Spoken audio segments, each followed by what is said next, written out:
Back in 2019, there was a lot of controversies. I remember when Trump was talking about like the China virus, and I'm not a very political dude, but I remember the controversies. Some racist people or like more closed-minded people might say, "Oh, you're American, bro. Like, that's not your culture anyways. You know, you're born and raised in the U.S. You're American. Like, you want to learn that culture? Go back to China." Like, come on now, you know.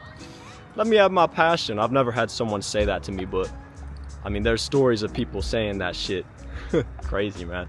There's a reason why there's so many Chinese immigrants that moved to the US or wherever the hell they ended up, and now their children can't speak any Chinese, right? So being a mixed child, growing up in the US in a white family, without a lot of that, you know, culture from my Chinese side. As a result, I can't speak great Chinese. Most of my Chinese is like so self-taught, you know, which is like fine. It's totally cool. You know, I'm really like content with being raised really white. You know, I'm an American, you know. It's not like I'm not proud of that. Some people, they want to throw away this other side of who they are. But like, you know, that's part of who you are, you know. So this is why people be having identity crises, which it just, yeah, I don't have that. I'm pretty content with who I am. Basically, lately I've been stressed and anxious. Today I've never been a stressed or anxious dude, but like today I was just thinking about like, man, I feel like my Mandarin, my Chinese is not as good as it could have been after living in Taiwan for a year and just trying to experience different culture. Like, fuck, man, like, what am I doing, man? Like, man. So for some people like my dad, who was born in the US, 100% Chinese ethnicity, and he can't speak very much Chinese, and that's okay with him. He's like, all right, that's cool. He just speaks the most fluent English you've ever seen. In fact, he's an English teacher. But my mom, you know, she learned Chinese in Taiwan in the 80s and left Taiwan not feeling satisfied with her Chinese level at all. But, you know, at some point, you gotta go home. At least as was the case for her. And I feel like if I leave Taiwan right now, or if I leave my journey abroad, doesn't have to be in Taiwan, can be in China, or if I'm learning Japanese or something, I don't know, my language journey, I'm never gonna feel satisfied with my level, just especially if it's something you're passionate about, that I'm passionate about. I just can't feel satisfied with it. I want to speak so natively, but I realize that I can't speak natively because it's just so impossible to learn a second language and speak natively. It's so hard. Let me read this quote. My mom's gay friend Carrie had really good Mandarin. He was a language genius. He spoke Thai, and my mom felt shitty because she compared herself to him. And when she left Taiwan, she felt unsatisfied with her Mandarin. Just like me right now, you know.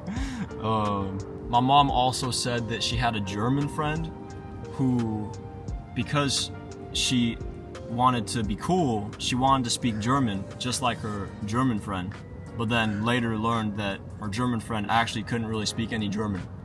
She was just faking to be cool. So, like... But anyways, man, my point here is that, like, I feel like I really value my history and culture. That's why I've moved abroad, to try and get a sense of that. Not to get into anything political, but I chose to come to Taiwan because that's where my mom learned Chinese, even though my family is from southern China. I can't speak any Cantonese or any Taishanhua, which is the dialect my family speaks.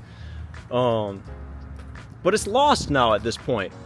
Like, my dad is the last person in the family that can speak any of that Taishanhua or any Toisan. His sisters can't, so my aunts. Any of my cousins, you know, they can't speak it. They can't speak any Mandarin either because they just haven't put forth any effort to learn it. And any of their kids, you know, they're all like pretty mixed. They can't speak any either. So like, you know, I feel like they might have that cultural, I don't know, personal identity where it's like, now their Chinese side has died out and they're not interested in it anymore, which is okay. That's fine, you know. Everyone's different, but like, I don't want to lose it. I don't want to lose that Chinese side, you know. So that's why I'm here, trying to learn the language and embrace different cultures. Here I am, man, rambling in the middle of the night. Yes, it's like 4 a.m. This is a map of my park in front of my apartment. But like, I don't know, man. I feel like I don't want to feel anxious or stressed about who I am, if I have learned Chinese growing up or not. I don't care. You know, I just want to feel happy with myself and not lazy where I'm not meeting my goals, you feel. But you know, I can't help but think about the other people that, you know, grew up like me, mixed, but you know, maybe their parents forced them to go to Chinese classes when they were little and they didn't like it, they didn't want to go, they hated it, right? I hear this story pretty often. You know, they hated their Chinese classes and they didn't want to go. And then later in life, a lot of these people tell their stories online and they say that they regretted not going or not taking advantage of their Chinese classes because when they got older, they couldn't speak any damn Chinese. So, you know, there's a lot of different people with a lot of different perspectives. My mom and dad did put my older brother through Chinese classes when he was younger, but like, you know, he went to them, could speak decent, okay Chinese, and then he forgot all of it when he got older. You know, he knows a little bit. 谢谢不客气跟你讲七百他妈的去你的 Nah, but like, to be serious, my parents say like it's really hard to raise your kid to be bilingual. There's a reason why there's so many Chinese immigrants that moved to the US or wherever the hell they ended up, and now their children can't speak any Chinese, right? So just like my dad, you know, his Chinese is not that great, which again is fine. Everyone has their different values, but like, for me, I'm trying to learn, man. So I was raised in the US, pretty white upbringing, and that's fine, that's okay, right? I'm right now in Taiwan learning Chinese because I want to connect more with that kind of like heritage of my family. I don't want to lose that. It's just something that I place more value in. But like, for other people, they don't value it as much. That's okay, everyone has different values, right? So lately I've been seeing online a lot people talking about like, just I'm Chinese, like I feel like I'm letting my Chinese parents down because I grew up in Canada and I don't speak any good Chinese. I don't speak Cantonese like my parents, and they're disappointed.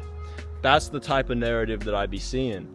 So this is the type of narrative that people have. I guess it's not a narrative, but like, these are the type of experiences that people have. Something that I don't really relate to. And you know, during my time trying to connect more with like, I don't know, my mom's stories of being in Taiwan and learning Chinese, and my dad being Chinese as well, but raised in the US, like, I want to learn more about, you know, my heritage. Random, this is hilarious, y'all. Look at my setup, bro. It's raining a little bit. Man, I don't want to get my camera wet. It's just not waterproof. Got the umbrella, you feel? Anyways. You know, to wrap up this rant of a video, I just want to say that the reason I came out to shoot this was I felt anxious about, you know, my goals and my Chinese level, my 韩语水平考试, you know, HSK test. If I want to take that, I got to get a lot better at Mandarin and my proficiency speaking, and hold myself accountable. I almost tripped. Accountable to reach my goals, especially if in the long term I want to like keep my Chinese culture running within the family. If I get a Chinese girlfriend, Chinese wife, get some Chinese kids, like that's cool. I don't specifically have a type towards that, but like, you know, if this is one of my goals to keep this running in the family, then I gotta have an expectation for me to have a certain degree of understanding of where I came from, I feel like, and the language and the culture, but also to my future children. It's raining on me. Like, if they don't want to learn the language like I have, or like I hope that I get to, you know, that's fine. I have to kind of keep a fire kindled in them to maybe hope that they would match my level of wanting to preserve the culture, because I do plan to move back to the US. But I don't know, man, that's like really future stuff, and it's just like too much to think about, man. So it's too much anxiety. Just want to have fun learning the language, but not take anything for granted, and not be like, I don't know, oblivious to things around me, and just feel like I have a good understanding of things, you know what I'm saying? Anyways, man, like, not an anxious person. I don't want to keep any anxiety with me while I'm learning my language. So yeah, I'm gonna keep on trying to be a go happy, easygoing guy, and, you know, keep on, fuck, man, what am I even trying to say? I don't know. Meet my goals, man. That's it for the video. Thanks for tuning in. Hopefully next time I'm out, it's not 4 a.m. and pitch black out and raining a little bit. Thanks for tuning in, y'all.